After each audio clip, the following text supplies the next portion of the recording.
Thank you all for joining me this morning. I really appreciate it. We have 92 participants. That's great. We did have a big influx of new people last week, which is very, very exciting. As you may have noticed, I do not really advertise very much. I don't push the live streaming, but I have decided to change that strategy. And I did one advertisement last week and got 70 new people. So you're going to see a few changes in strategy over the next few months. I am reformatting my system, as I have mentioned on Facebook. I'm going to be putting all my archived material in one location. It's going to be the same price as the $33 membership. So those of you that are here and have joined will not be charged anymore. You'll just get transferred over to a new platform over the next few months, where all of my past videos, all of my YouTube videos will all be categorized. They will have MP3 recordings, so you can listen to just the sound and not the video. I will have transcripts. I will have all kinds of new things and old things that have just been put into the storage. So it's going to be a great resource. It's going to take a few months to do it, but we're planning on doing a big launch January 1st. But all of you that are already subscribers, you're going to be guinea pigs a little bit. You're going to be invited over to the platform first, where you can give us feedback, and we'll learn the lay of the land together. So that's going to be very exciting. And in the new year, what I am going to be doing is, for those of you that don't know this, I am going to continue on with Jesus' commentary on A Course in Miracles. But what I'm going to do is I'm going to be reading the text. I'm going to start with the beginning of the text, and we're going to let Jesus comment on all of that. So this will be lovely lessons. Continuing on for those who have enjoyed the daily lessons on YouTube. Okay, enough chattering. I am going to see what Jesus has to say to us today.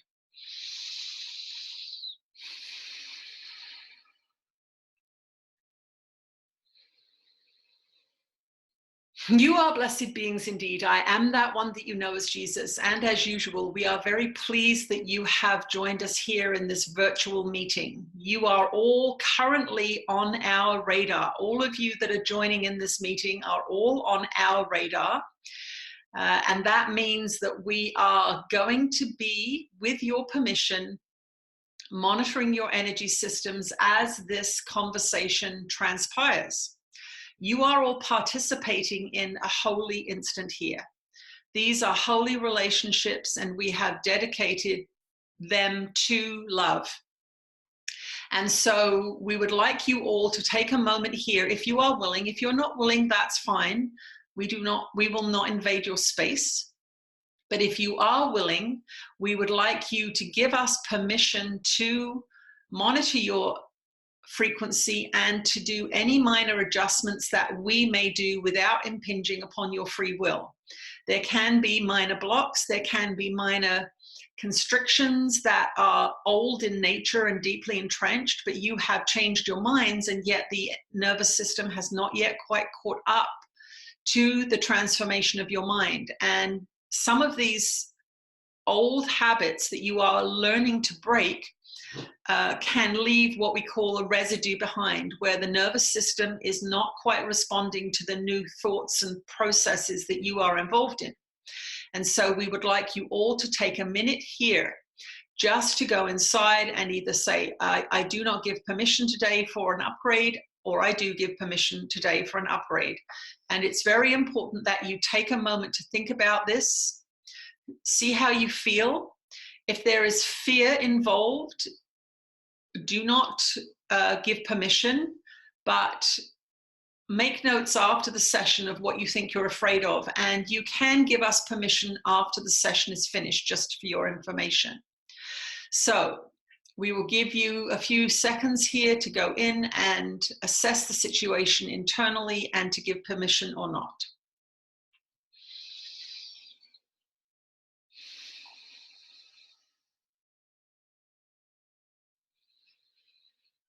And so we come to you with love. We come to you wanting to assist you out of the muck and mire of your defenses, out of the muck and mire of your distortions, out of the muck and mire of your conditioned teachings. So most of you are reaping the rewards of your practice of A Course in Miracles. That's why you're joining in these live streaming sessions, because you are interested in deepening your practice. What we want to bring to mind to you today is this change of season. Often when you go into a cooler season, of course, we're speaking about the Northern Hemisphere here. The majority of followers are in the Northern Hemisphere. We apologize to those of you that are just coming into spring. It's a different story down south. But in the Northern Hemisphere, there is a tendency to begin to watch more television. There is a tendency to begin to watch more videos. There's a tendency to perhaps focus on food a little more rather than the outside. And so we would like to encourage all of you to just watch those habits you have. Watch those habits of getting a little lazy. Our dear one was out this morning in the blustery rain with her gumboots on and coat on, and has somewhat become addicted to walking with her dog no matter the weather. And it is very interesting for us to watch a human mind that is conditioned to stay inside in the rain or the wind or the blustery West Coast weather here. Walk outside and realize that it's quite invigorating. It is very stimulating to go out into weather. And so our advice for all of you going into this autumn season is buy yourself some new rubber boots that are good to walk in, a really good raincoat, a nice umbrella, and get outside. Get outside, especially when you don't want to, because if you are fearful of the weather, if you are fearful of getting your hair wet or fearful of getting a little cool, you are responding to the conditioned mind. You are not responding to spirit. Spirit will say, enjoy all of the different kinds of sensations that you can get from your physical body. This is a perfect segue into some teachings about the physical body. There is a question on the board waiting to be asked that we're going to address here because it relates to this subject. And that is the physical body bad? This idea that spiritual teachings seem to trash the body, seem to tell you that the body is evil or bad or should be avoided or it's something to overcome. Well, in truth, the body is the ego's playground. It is the thing that has been manufactured by the ego to prove to you that you are separate. You are indeed alone. And of course, it is the evidence you use to prove that you are separate. You say, here, look at this body. You're over there and I'm over here. We are not connected. It is a great evidence on behalf of the ego. And of course, when the mind is full of distortions, it can manufacture distortions in the body. Again, another argument for the ego saying that you have been abandoned by God. Look, you have some terrible chronic disease. God does not care for you. God is not paying any attention to you. Your prayers are not being answered. Again, another very good argument for the ego's mandate that you are alone in separation. So what you must understand around the body and the ego is that you have aspects of your mind that believe in separation, that fear God, that fear salvation, that want to pursue some physical aspects of this world. And that is okay. That is how you end up overcoming them. You end up overcoming them by indulging in them. It's just like working in a cake shop. If you go to a cake shop and it's your first job, you think, oh my goodness, I can eat all the cake I want. Well, after a few weeks, cake does not hold the same power over you as it did when you first got there. You can get sick of eating cake. Well, the physical world is a bit like that. All of you have had encounters with that where you, let's say, have fallen madly in love with somebody and you have had a hot and heavy introductory few months of your love life. And then over time, the reality of that relationship, its distortions, its dysfunctions, its inconsistencies or its incompatibilities become very, very obvious. And if you are untrained, you will get sick of those things, and you may very well separate from that person because you have the honeymoon is over, as you say. Well, the honeymoon eventually becomes over with all of the idols that you chase. But what we want you to understand today is that if you are in a body, if you are still suffering from sicknesses occasionally, if you are still suffering from upsets occasionally, if you are still dealing with financial fear or loneliness or any of the human condition that you all deal with, then you have distortions in your mind which must be unlearned. And the way you unlearn them is through experience. That is why you come into this place, to experience your own consciousness in whatever form it is currently manifesting. So your consciousness will have, as we've said many times, a blueprint. And within that blueprint will be all of the things you have not yet resolved, all of the fears you have not yet overcome, all of the resentments that you've brought from other incarnations, all of the fears that you've brought from other incarnations, not as a punishment, but as another opportunity to heal your mind. Well, the mind itself is not broken. It merely believes in things that are not true. And so this is what your experience is giving you here. So the physical body, in a way, is, we will say, sinful in the sense that it is a distortion used by the ego to prove that you're alone. But the body becomes what you use it for. Use it for the sacred, use it for the holy, use it for loving purposes, and it will become that. Because the body in and of itself, as it is manifested now, is neutral. It only becomes dangerous or dysfunctional if it's used incorrectly. So how would you use the body incorrectly? Well, you would use the body incorrectly, for example, to attack others or to attack yourself. That would be a way of abusing the body and lowering the frequency of the body. And in that lowering of frequency, you'll begin to see dysfunctions happening, sicknesses, illnesses, accidents at times. As you become aware of this wonderful teaching, you begin to use the body in more loving ways. You're not necessarily, for example, using the body as bait. A lot of you, when you're young and attractive and fit and motivated sexually, will use your body as bait to catch another body, much like a worm on the end of a hook used to catch a fish. When you become educated in these teachings, you are going to do that kind of behavior much less, and increasingly so. You are going to become much more enamored of somebody's mind, much more enamored of their personality or their loving qualities, we will say, and much more forgiving, of course, of their unloving distortions manifested in their personality. Is the body evil? No. It does demonstrate your belief in separation, however, and that is a powerful belief.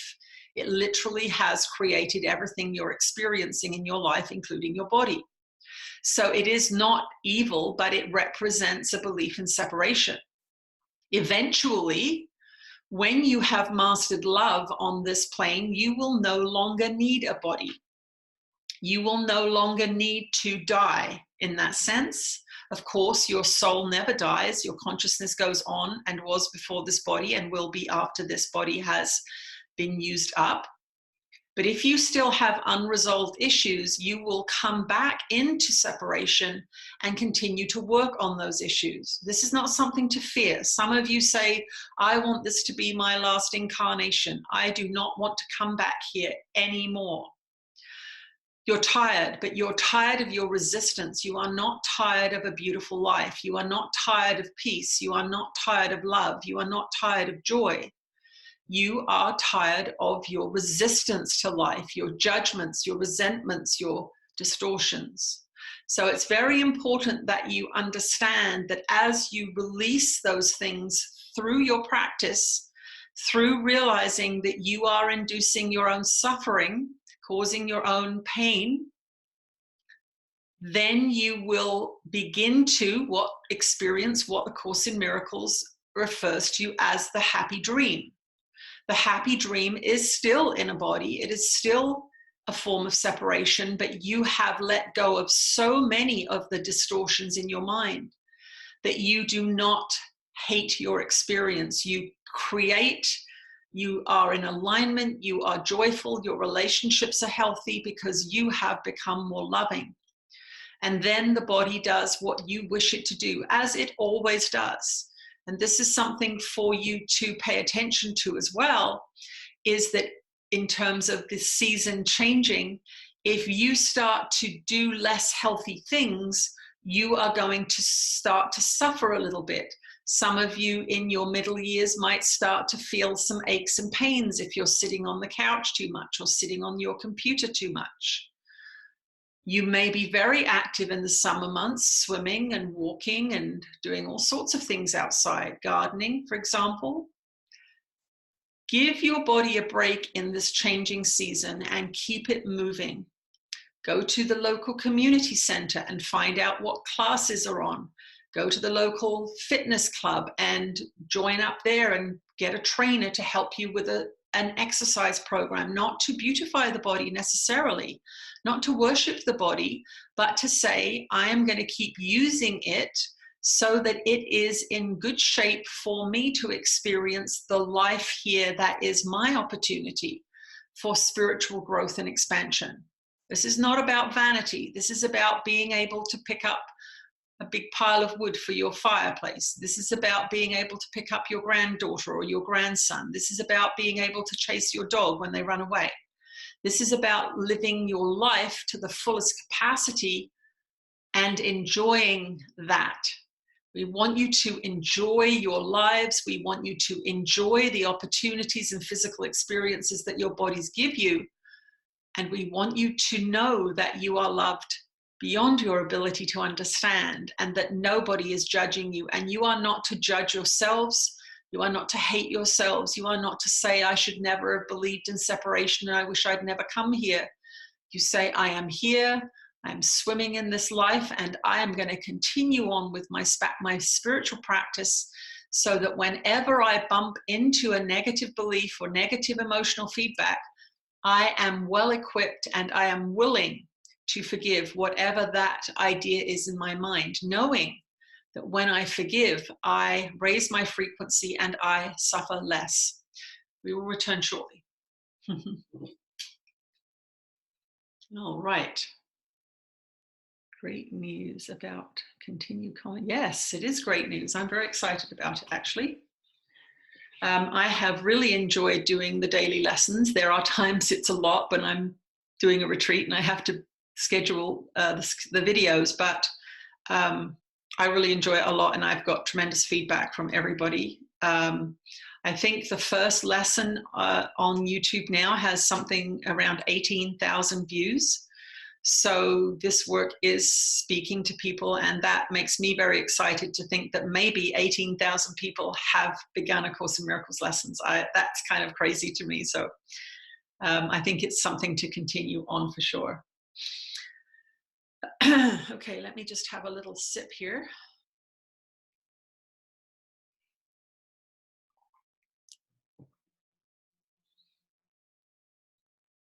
So here is my question. As a budding teacher of non-dualism and frequent video blogger, I would love to hear from Jesus or Ananda about how I can share lovingly with those who are frightened by what is unfolding, yet do not yet understand the nature of this quote unquote reality. Now, I'm going to ask those of you who were here last time, did I ask that question last time? I don't remember because I don't remember. But did I ask that question last time? Yes, thank you. You're so good.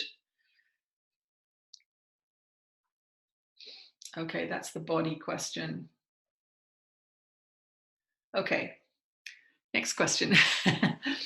For the next live stream, I don't quite see the fine line between radical acceptance Jesus is talking about and being clear about our so-called boundaries when a relation becomes kind of toxic and does ask within for a big change of shift, like moving out, closing the door, saying goodbye. How do we stand upright and aligned then when it just does not resonate anymore, even with forgiveness practice? Thanks. It's a very good question. I have to go through that all the time. Let's see what Ananda has to say. We are with you again, dear ones. Once again, we say welcome to all of you, regular participants and new people. We are Ananda. We are Tina's guides and teachers. She allowed us a connection for a year before she began to channel Jesus. And that was because if we had come in straight away with Jesus, she would have said no. It was a big process of adjustment for her. So we know our dear one very well. We're well acquainted with her mind and her dreams and her frustrations. And what we want to say here is that your forgiveness practice does not mean that you have to do what other people want you to do. This is a mistake that a lot of spiritual seekers make. They think that if they are loving, they will always cleave to someone else's wishes, because to not give them what they want would upset them. And then they think that they would be unloving to upset anybody ever. This is not how it works.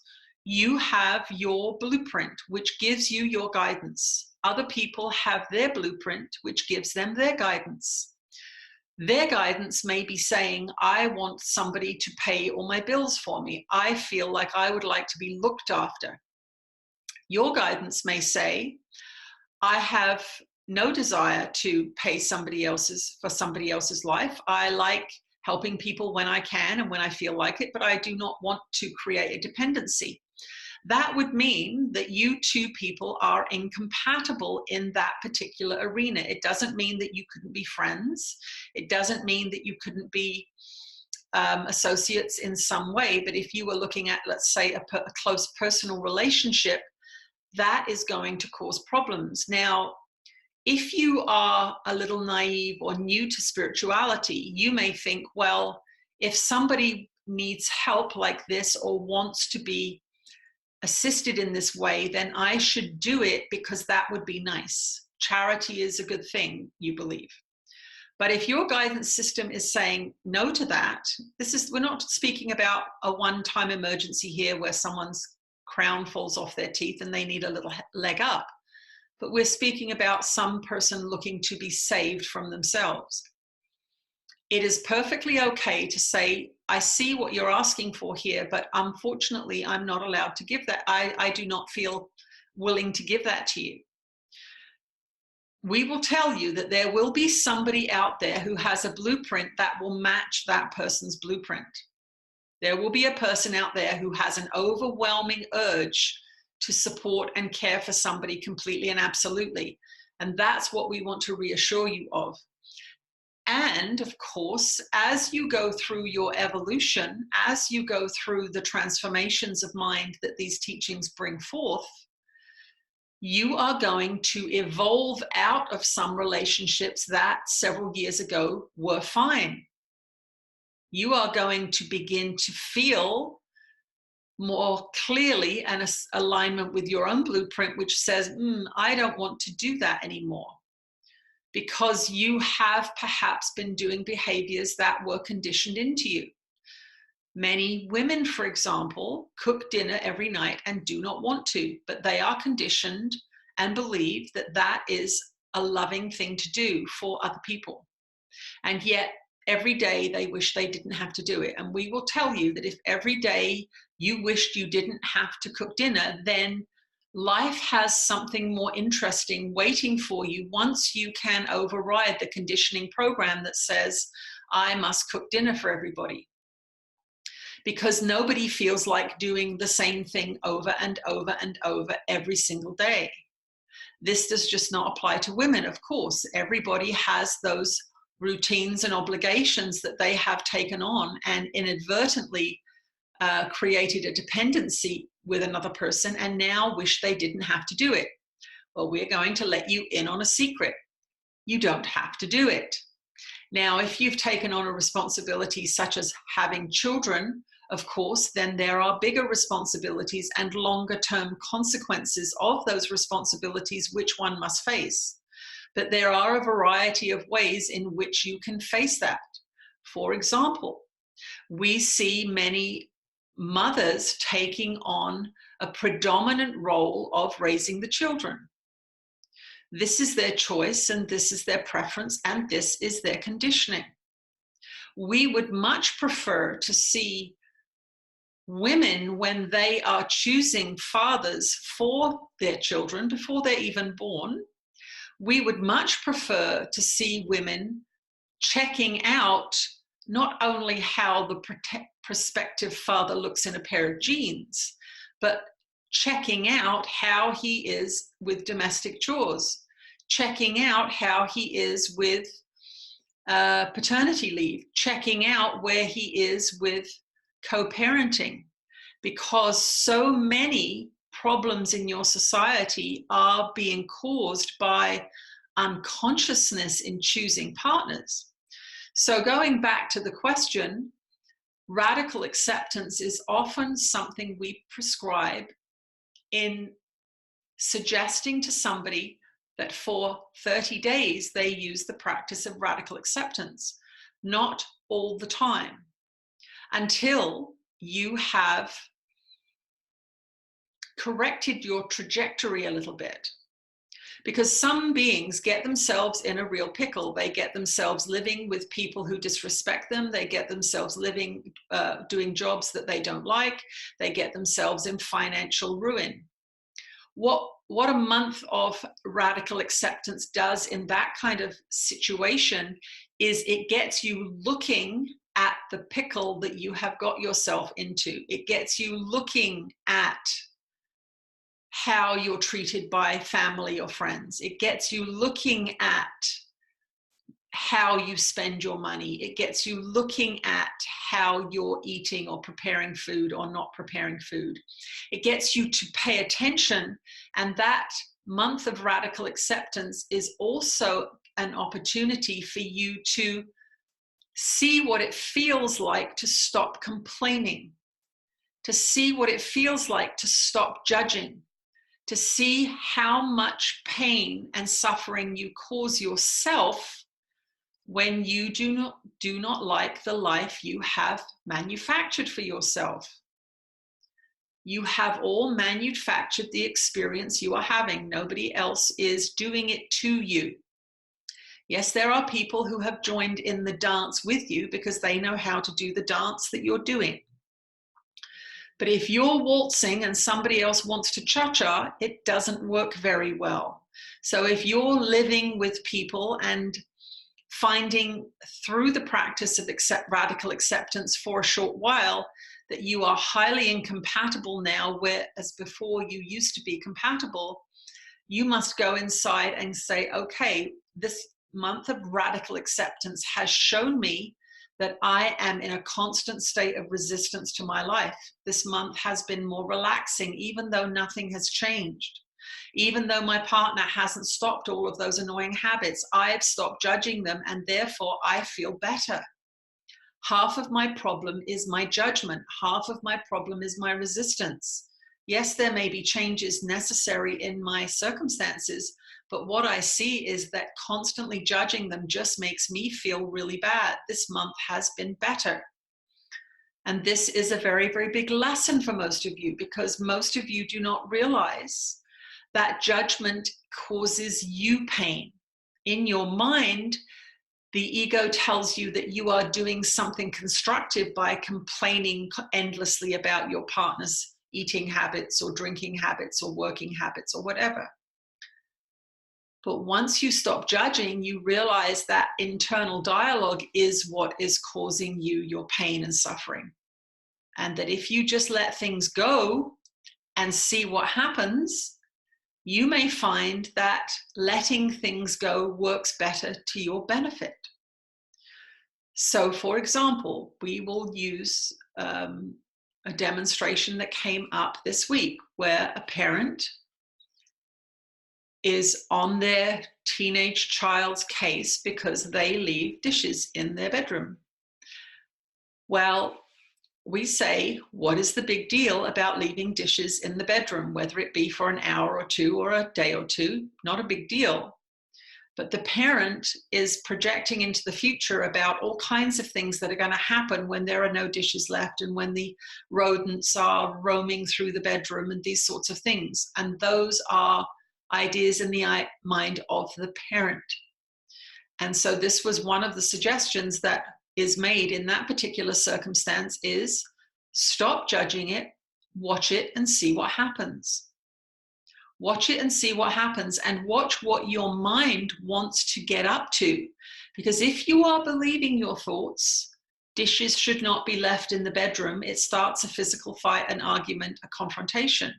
But if you have a belief dishes should not be left in the bedroom, and you ignore that thought and allow them to be left in the bedroom, you will hear a litany of reasons and rationales why they should be removed. And you will learn something about your consciousness. You will realize that you maybe are a control freak, or you are making up stories about the future that have not even remotely begun to happen, that you are living in a fantasy world of your own making. So radical acceptance is about witnessing your habits. It is about witnessing what you're ignoring. It is about seeing the difference between your frequency when you're constantly judging and when you are accepting. And it may very well be a month of radical acceptance may very well be the thing that you do that eventually gets you to end that situation. It may be resulting in the very opposite thing of what you think it is. If you think that you accept for a month and then you will just have to put up with it, that's not necessarily how it will work. You will learn a lot about your own mind, about your own self-induced suffering, and you will be witnessing clearly, without the contamination of judgment, what's going on around you. So you will be present with what is. And that is a very, very good experiment for all of you to do, we will say. We will return shortly. Okie dokie.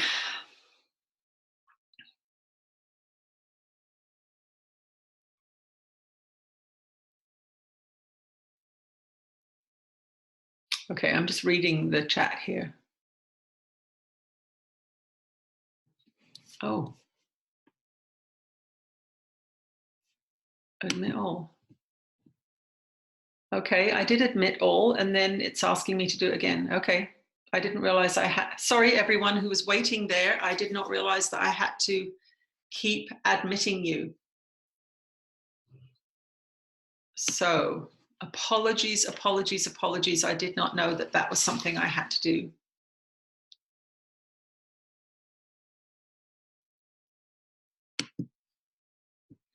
I'm still learning, sorry. Okay, I have to have a little sip of tea.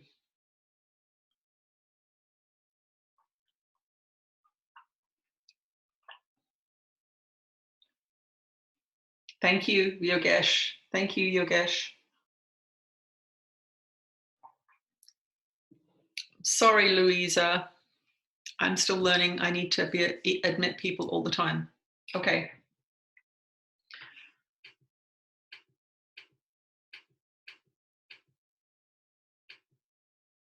Okay, this is another question that I'm going to have to ask you guys if I did this last time, because I can't remember. It says, I was doing lesson 122 and it talks about forgiveness. To be honest, I am not really sure how to forgive. How do you begin? What do you say or do? In lesson 121, instructions are given in the form of now close your eyes and see him in your mind. When I do this, I get a really vague image. I don't see any light.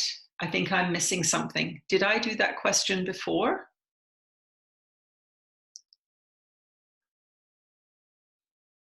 Anyone know? Yes. Oh, yes, no. From why? No, I don't remember. I know. No. Okay, this is about forgiveness and the what am I missing, basically. Let's see what Jesus has to say. Oh, there's another person in here. Admit all. It should let me just admit all.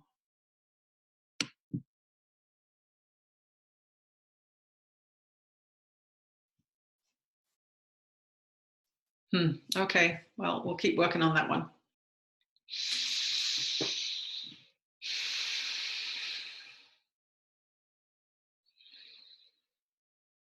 You are blessed beings indeed. I am that one that you know as Jesus. And the lessons that take you through the initial idea of forgiveness with someone else are just that. They are initial lessons to give you some idea of how to shift your perception of your brothers and sisters in your mind. What an untrained mind will do will be constantly envisioning difficult circumstances with the person with whom they have a resentment. So, for example, if you have a difficult relationship with your mother, you may be fantasizing all the time about the nasty things she says, the nasty things she does, the way she criticizes your clothes, the way she does this, that, and the other thing. And that is a constant litany in your mind. And so when you meet your mother,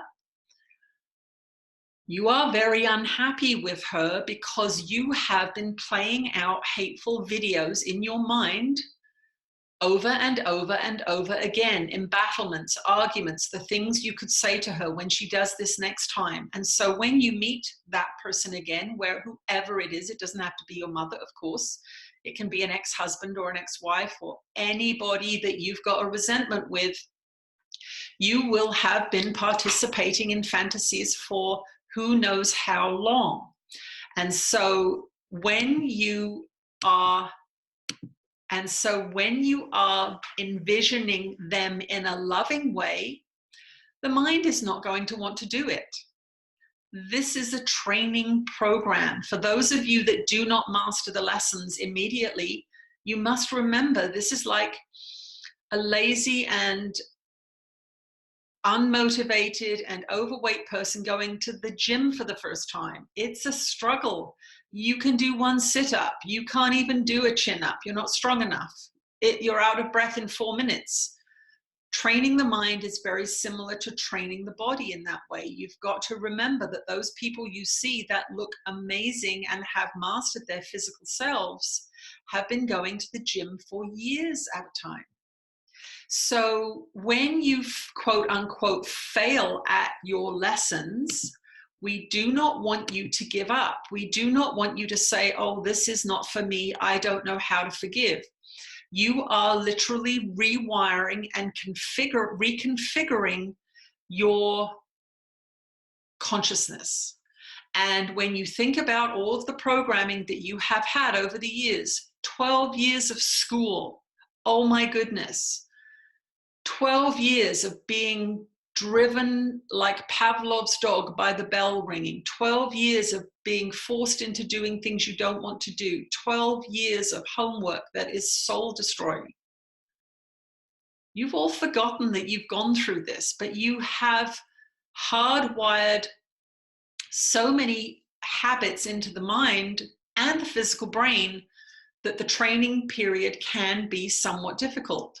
So in a feeble attempt to see somebody you hate in a better light, if it doesn't work out very well the first time, we want you to know that that is normal. That is okay. There is nothing wrong with you because you are having trouble seeing somebody that you've envisioned as bad as good.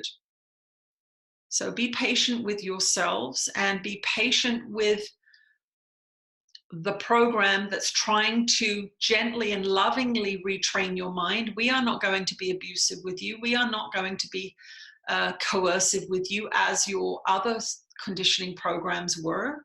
We are through a loving and deeply healing modality trying to get you back into profound connection with your own inner guidance system and your blueprint for your life. So keep practicing. And the other aspect of this forgiveness practice that's very important for you to understand is that not playing the movies in your head is forgiving. Even if you're playing the movie in your head and you catch yourself playing the movie in your head and go, oh no, here I am attacking Bob again in my mind, I'm going to stop that. You are being forgiving. You are stopping the attack as soon as you see it. You are not believing in the fantasy movies that your mind is playing out. You are stepping back from judgment. Each time you do that, each time you choose love instead of fear, each time you choose peace instead of war, you are making tremendous strides. You do not realize the power of your mind. Your mind has made up everything that you're experiencing. And so when you begin to choose love in this very, very proactive way, you are using the most creative device in the universe for good. So be easy on yourself and understand that even stopping one little judgment is powerfully healing for everybody, not just you and the person involved, but for all your brothers and sisters. This is a holographic universe. You are all connected. What one of you does affects everybody, not only in physical terms for those around you, but in holographic terms for the entire sonship. We will return shortly.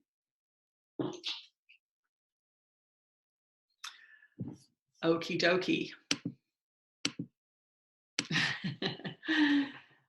I'm a good multitasker. I'm channeling and clicking at the same time. I've not done that before, so apparently I can do that.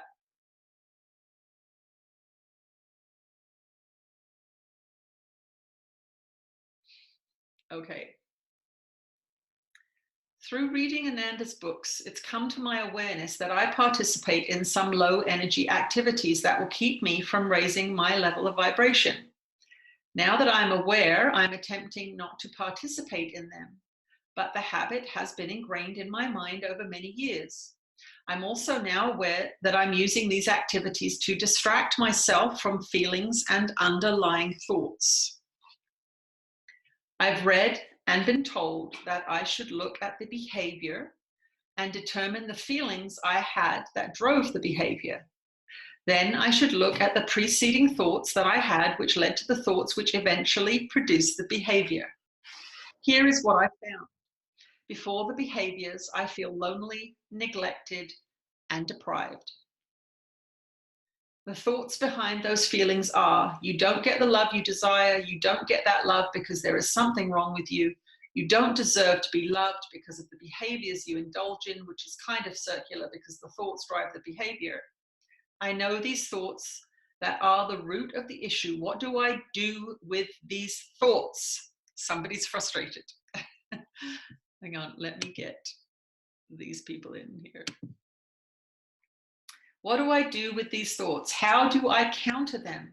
It's been suggested I turn them around. For instance, I'm lovable, I get lots of love, or something like that. But that doesn't seem to be working. What do I actually do to counter or eliminate or forgive these thoughts and eventually eliminate the low frequency behaviors? I don't want to impede the growth that I have been experiencing. Okay. Let's see what Jesus has to say on that matter.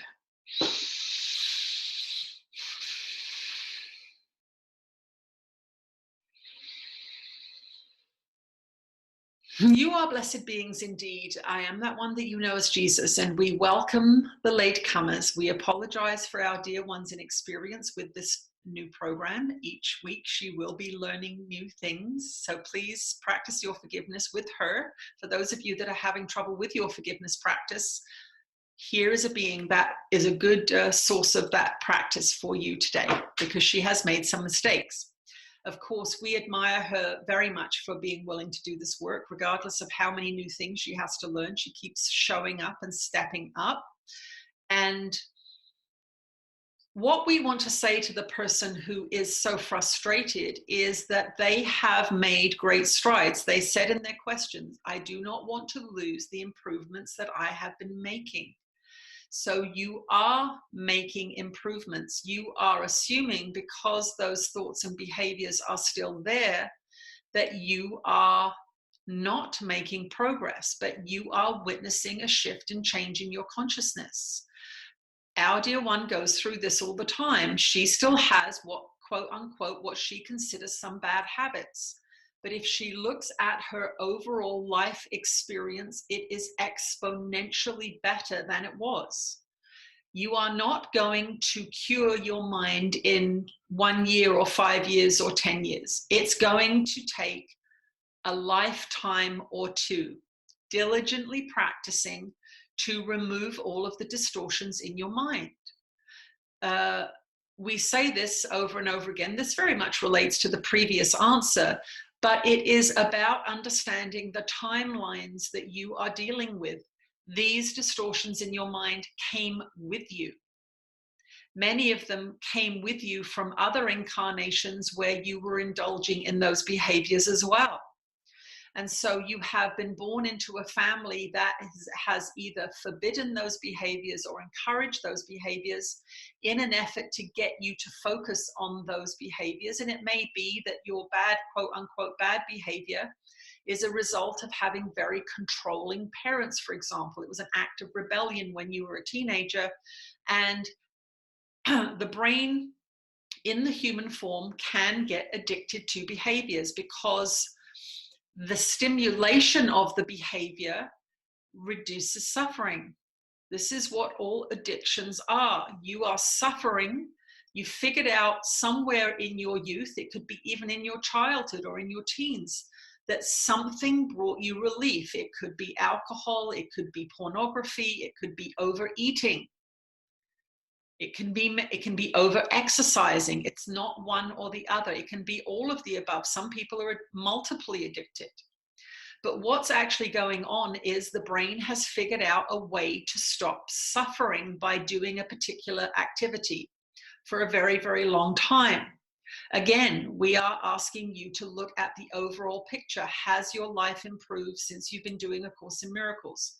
Keep doing your forgiveness practice. Thoughts come and go. Thoughts zoom around left to right, up and down in your mind. You have the ability not to believe them. This is a very, very important point. Beliefs reside within your mind because you have allowed them to be implanted in there. They were often implanted by other beings, parents who forced you to clean your plate, for example. You were punished if you didn't clean your plate. And so let's say now you're cleaning your plate and you are a bit overweight. What we want you to understand is that behavior is generated from a belief. It is reinforced constantly by you believing the thought, I must clean my plate. The thought will come up, but in awareness, you can say, there's the thought that's coming from the belief my parents instilled in me through force. I do not have to believe every thought I think. In fact, this thought, I must clean everything on my plate, is packing the pounds on me and I'm unhappy about it. Let me use my free will and my discernment to say that thought needs to not be believed now. So the thoughts that you have, this person who posed the question, I don't get as much love as I deserve.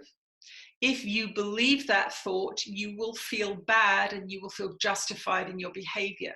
If you don't believe that thought and say, this is one of the thoughts that's driving my behavior, I refuse to act as if this thought is true.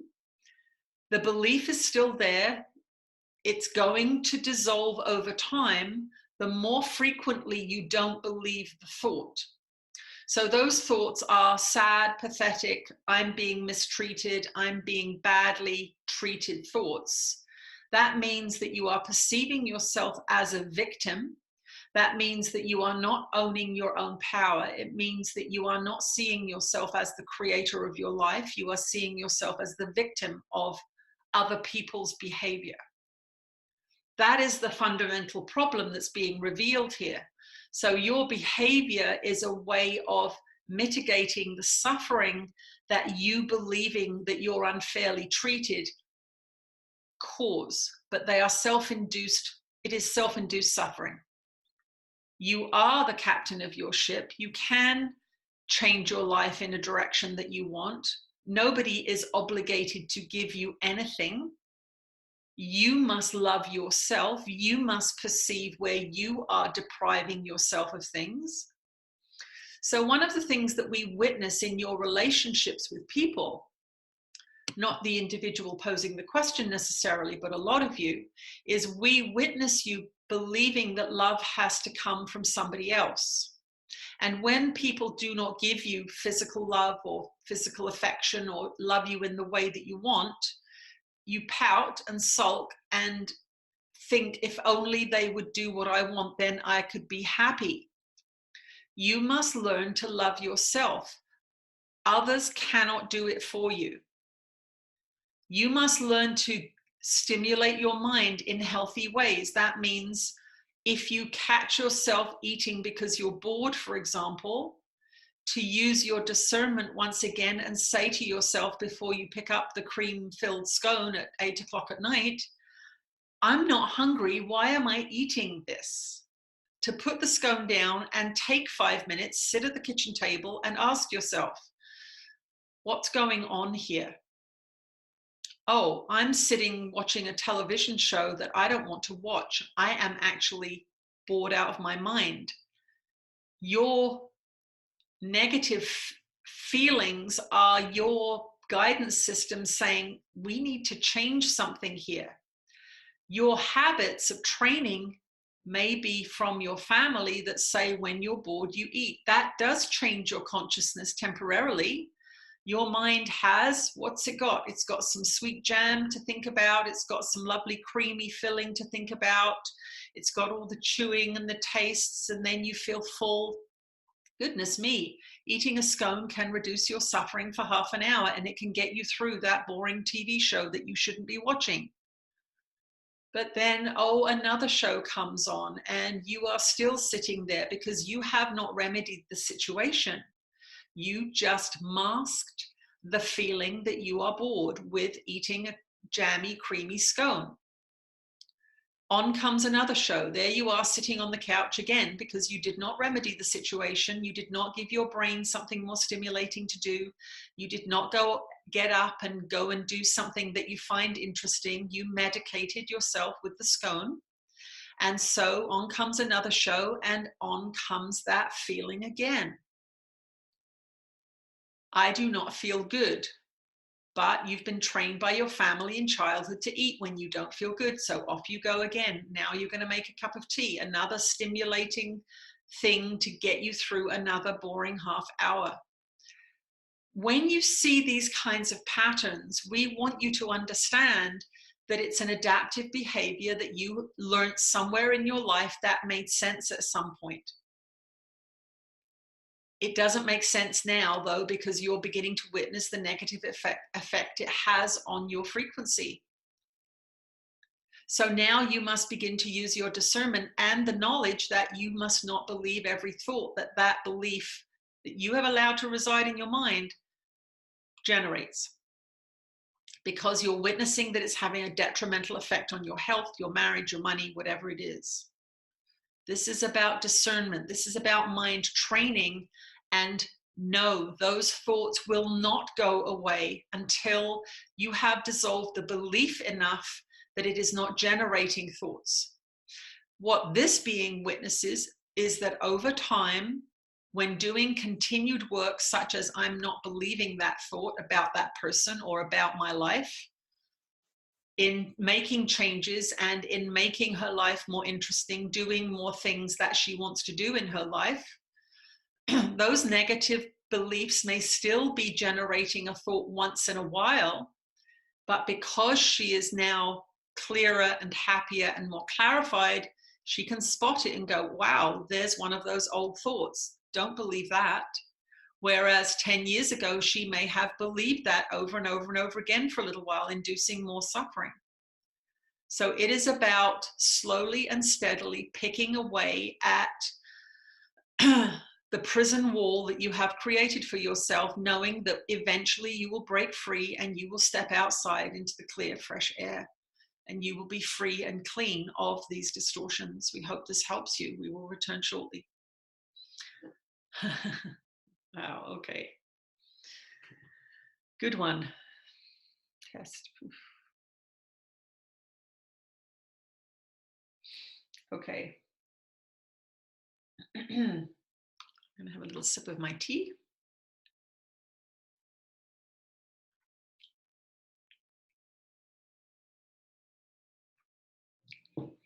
AMC to everyone. Test. Yes, we can see your test. Thank you everyone for joining me. I've been clicking away for letting you into the group. Thank you for joining, even if you're a little bit late. Just want to let you know again, because there are new people, that when this recording is over, I will post it to a private link on YouTube. And within 24 hours, I will send you out an email with that link in it. And then sometime within the next week, that recording will also be posted in our archive on the website. But I do want to remind you that you do have to be signed into your account to be able to access the library under channeling. You can't see it if you're not logged in. You have to be logged in with your username and password that you set up when you joined. Hi, Tina. Can I ask a question here? Sure, why not? Ask away. I'm waiting.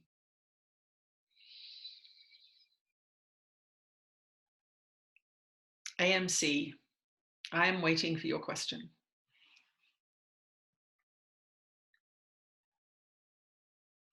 And for those new participants, I will put the link to the Facebook group at the end here. And you can request to join, and that's where we generally pose our questions. Although the more people we get, of course, the fewer questions we can ask. I just kind of collect them and get through as many as I can in each session. Okay, AMC, I can't see your question there, so I'm going to go to the next one here. Next question. I am curious as if anyone has experience being torn between applying the forgiveness practice of A Course in Miracles and applying the law in a criminal case while serving jury duty. Very interesting. The only reason I ask is because I may be on a jury in such a case and wondered whether we are simply to accept the situation, apply the provided jury instructions, potentially judging someone as guilty, and forgive within our hearts, or are we to accept, forgive, and only apply the instructions to the best of our ability, maybe feeling and following the urge to disqualify ourselves as jurors? That is a very, very good question. Let's see what Ananda says about that. We have a couple of more attendees. Welcome the two new people. Goodness me, got a lot of people today. We've got 116 people, wonderful. So this is about jury duty and guilt. Okay, let's see what Ananda has to say. We're with you again, dear ones. In this particular circumstance, we would like you to have the experience. We would like you to, if you are called to jury duty, the first thing we would like you to do is witness the fears that come up. This is a very, very important thing. And this is applicable really to any circumstance that comes your way that is a surprise. Doing a public speaking engagement for a group you belong to, or being a bridesmaid, or any function that you do not normally participate in is coming to you to show you something. It is coming to you in a form that allows you to participate in a circumstance that you would not normally participate in. And we would like you to witness what ideas and thoughts come up for you, because this is a great learning opportunity. This is what expansion is about. When you expand into new experiences, you get to access parts of your mind that you do not normally get to access when you are in your normal routines. This is one of the reasons why we like to suggest that you change your routines, because if you go into robotic unconscious behavior throughout the day, always doing the same thing, always at the same time, always the same route, always the same drink at the coffee shop, you are restricting your opportunities for expansion. And you are, in restricting those opportunities for your expansion, you are missing the opportunity to hear your consciousness speak to you. So in jury duty, for example, this person already has got some conflict coming up. That's a great thing to see. We want you to write down what your mind is telling you. I might make a mistake. I might not be smart enough for this. What do I do if I disagree with everyone and everyone wants me to make a decision that they're not going to make? These are some of the thoughts that might come up, and others will come up as you even entertain the idea of going on jury duty. This is an opportunity for you to see your beliefs about justice, about law, about forgiveness, about peer pressure, about all kinds of things. And we would like you to, even if you decide that you want to pass on the actual opportunity, we would like you to go through the process of pretending that you are going to go on jury duty and listening to what your mind has to say about it, listening to what other people have to say about it. If you share that opportunity with them, remember the people around you are also voicing some of your opinions that you may be hiding from yourself.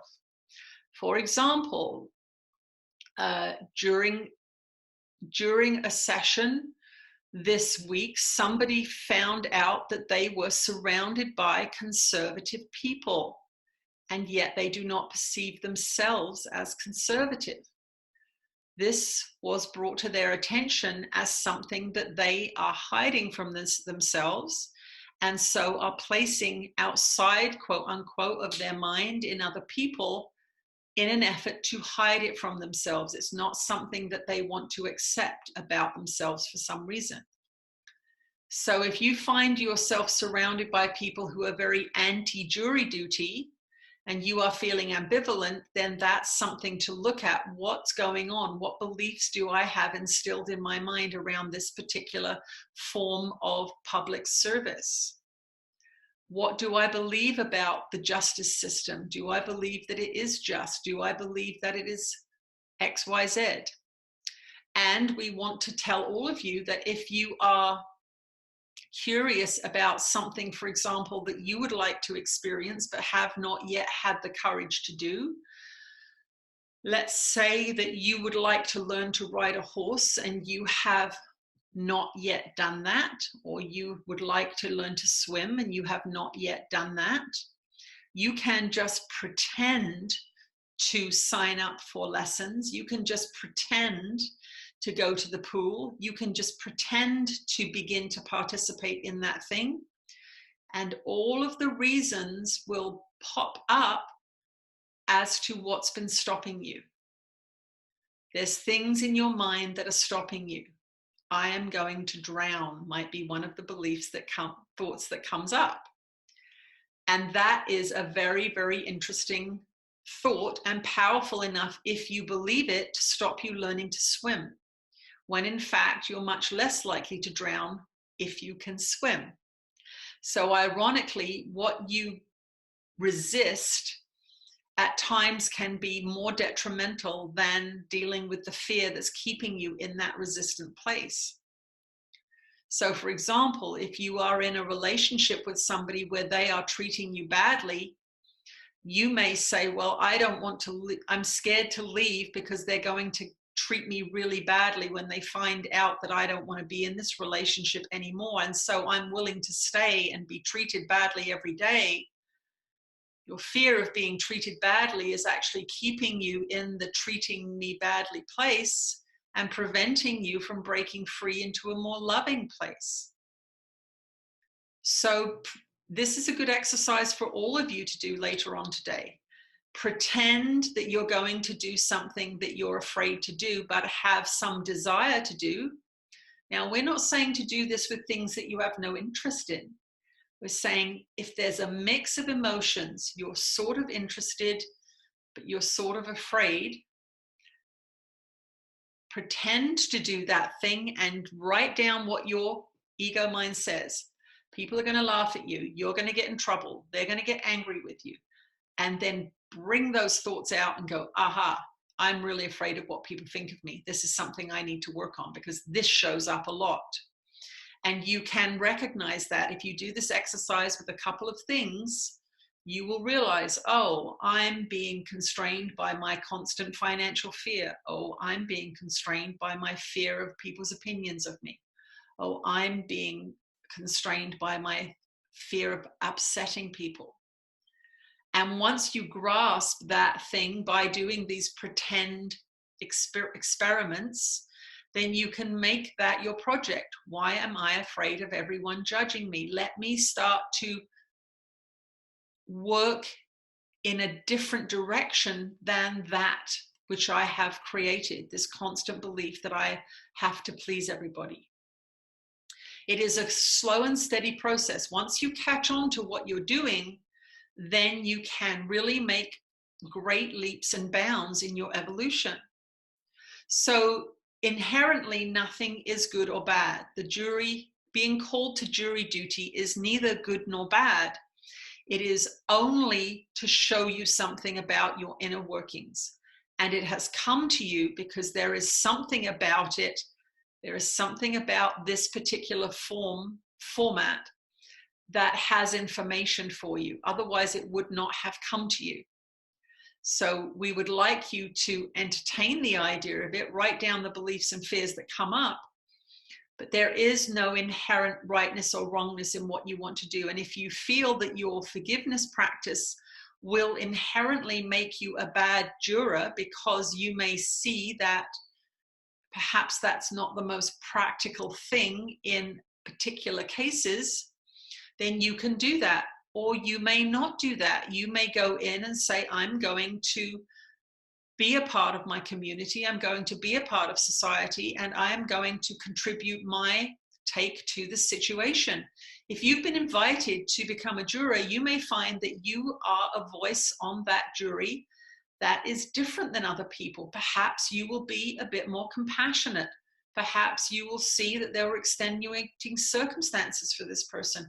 Perhaps you will be a voice for love when there are other voices for hate that need counterbalance. Perhaps you have been picked to become a juror for a very, very special reason. You do not know. Be brave. Feel into whether you really want to do it or not, and have a new experience. We will return shortly. Okay. Oh dear. Can either Jesus or Ananda talk about Bitcoin and cryptocurrency? It got my attention recently as I'm mulling about my financial situation. I know this is uncharted territory, but I'm curious about why it crossed my path. Now that I am almost a year into my forgiveness practice, what is the message here? Whew, okay.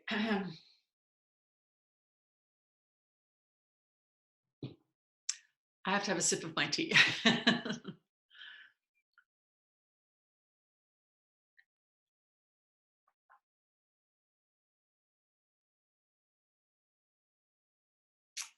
In the short term, if I sincerely ask, would God uncreate my consciousness? I don't think so. But let's do the Bitcoin thing first.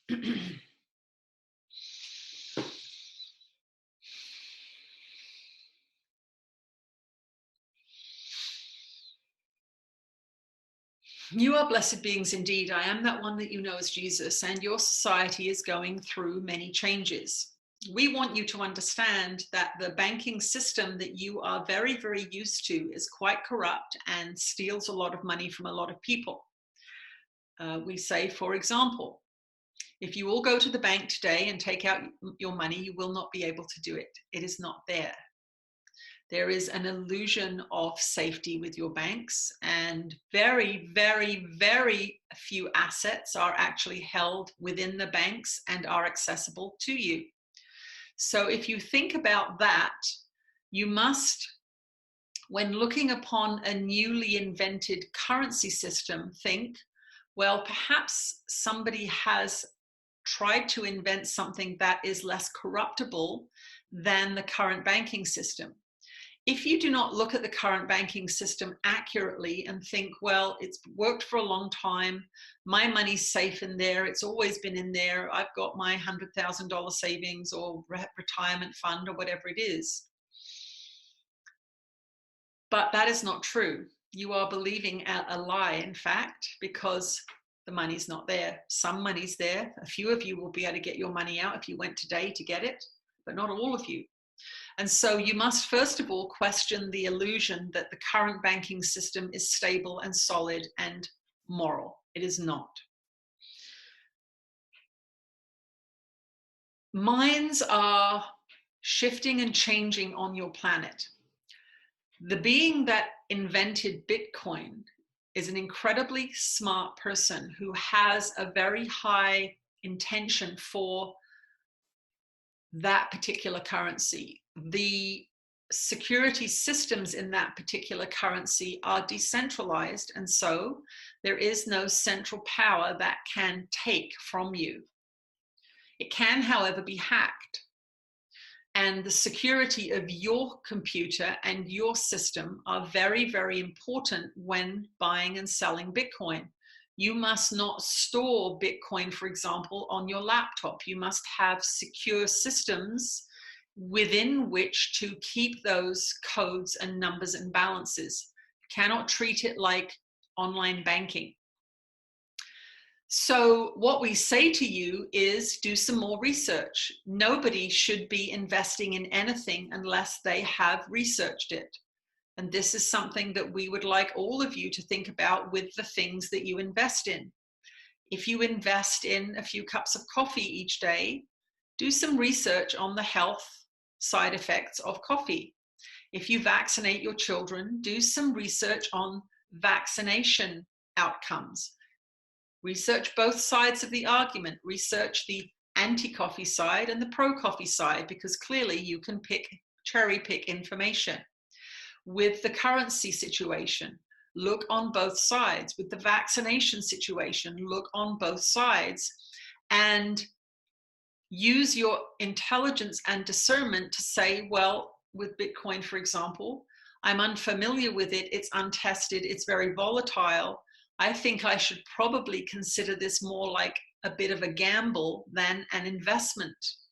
If you want investment, we would advise you to buy gold. Now, this is not something that we are giving as financial advice. We are saying, in our humble opinion, if we had cash to deal with, that's where we would be putting it. We do not want you to sell your home and buy gold and say, this channeler told me to do this. We do not want you to do that. We want you to follow your guidance, which will be in the form of interest or curiosity. What you must understand is that your blueprint is going to bring to you experiences that you need to have. Not all of those experiences are going to be joyful. Some of the desires, some of the affinities, some of the curiosities you have will be coming from your distortions. And so we suggest caution until you have some considerable peace of mind or have witnessed some considerable shifts and changes in your volatility emotionally, we're talking about now. What's happened with this dear one, and we do use her as an example, first of all, because she doesn't mind, but also because she has been practicing for a long time and has witnessed shifts and changes over time, is that because she is peaceful and calm a lot more of the time, when guidance comes, it's very clear to her that this is guidance. She does not have an erratic, maybe I should do it, maybe I shouldn't, or that sounds good. No, the opposite sounds good. When you're going back and forth like that, you're being led around by external information, intellectual information, and you can believe anything. But once your mind has come to a state of quiet, once your mind has come to a truly peaceful state, you will feel a wave of guidance, and it will come in the form of knowing. It will come in the form of I need to buy some Bitcoin. I'm just going to do that. That's a very strong feeling in me. I've had this peaceful mind all day, and that idea seemed to plop in my head from somewhere else. So if you're a bit fearful, if you're a bit erratic, if you're a bit emotional, if you're inconsistent, these are clues that you've got a lot of mixed beliefs causing a lot of mixed thoughts, causing a lot of, if you believe those thoughts, causing a lot of mixed emotions. That is not a good time to make big decisions. You want to be making small decisions that aren't life-changing, but are leading you towards a better feeling place. Once you have got yourself into a state of peace and connection, and you are getting clear guidance, and you are knowing when things are wrong, you are feeling when things are right, then you can make some more bold moves. You may want to downsize your house, for example, and use some of the money to re-educate yourself. You might want to do all kinds of things. We're not going to put words in your mouth. So use your discernment with your own practice. There is a lot of research that can be done with Bitcoin. There are companies that are very, very helpful in teaching beginners how to manage the markets and even profit when Bitcoin is going up and down in a volatile way. Do we think you should all buy Bitcoin? No, we do not think that. We think that each of you should pay attention to what interesting things are coming your way and what interesting things are piquing your interest. And that is guidance, because you may have to learn something about yourself through that new experience, as was mentioned in a previous answer, and you have designed this particular format to teach you. The same thing can happen with relationships. You may be very attracted to somebody, for example, as a sexual partner, drawn into them very, very quickly, and within a year you realize they were completely incompatible, they're not good for you, but you've seen some things about yourself that you needed to see. Most of you would say that was a waste of time, that was a bad decision. We say no. If you look at it correctly, it was a new experience that exposed you to a new aspect of your consciousness that you had not engaged before. Now you see it, now you know it, now you can choose differently. We thank you all for coming to this meeting today. We know that it is a lot of effort to sign up for the subscription program. We know that it is a lot of effort to arrange your day, whether it be in the middle of the night in some time zones. And we want you to know that today you have all been being monitored. Those of you that have given consent, those of you that came late, we will continue to interact with your energy systems after the session is over if you give us permission. You can all give us permission right now if you would like to continue upgrades today, to continue giving you information today. It is not necessarily going to be in a form that you recognize as Jesus or Ananda's voice. It may be in the form of an inspiration, an idea, a creative urge. It may come in many forms. Pay attention to any unusual new ideas that you have today. Do not leap into doing them, but ask yourself, what would happen? How do I feel about this? What would this idea bring to me? Would it expand my life in a positive way? Is it in more alignment with what I'd like to be doing? We challenge you today to pay attention to your inner world, your inner inspirations. It may very well be us prompting you to experience something new. But remember, Spirit is always kind, always loving. We will never, ever get you to hurt yourself. We will never, ever get you to attack anybody else. We will never, ever get you to do any physical harm to any sentient being of any kind. So if you have negative beliefs or ideas, negative behaviors that you want to indulge in, it is not coming from us. It will be coming from an aspect of your mind that is frightened, separated, emboldened by the ego. So be aware of that when you are choosing your behaviors and your pursuits. We are very pleased that you joined us, and we will speak to you again next week. Okie dokie. Thank you. That was wonderful. We had 116 participants. Oh dear, we have people who came late. Okay, let me just let them in. Okay, for those people who just arrived, I have to push a button to admit you. I've been admitting people throughout the meeting who've come late. I just want to let you all know again that this session was recorded, and I will send out an email with the link to this recording within the next 24 hours. And it will be up on the library within the week. But you must be signed into your account to get access to the library. So I thank you all for coming, even those that came in the last minute there. I thank you for joining us. And I'm going to be doing a session on the 29th, so a week from today. So I will be sending out an email. I'll actually send out the link for the new session when I send out the recording. So keep your eyes open for an email from me within the next day or so, and it will have next week's link in, and then I will send another link 24 hours before the event in case you lose this one. Thank you everyone for joining me, and I will see you again next week. Bye.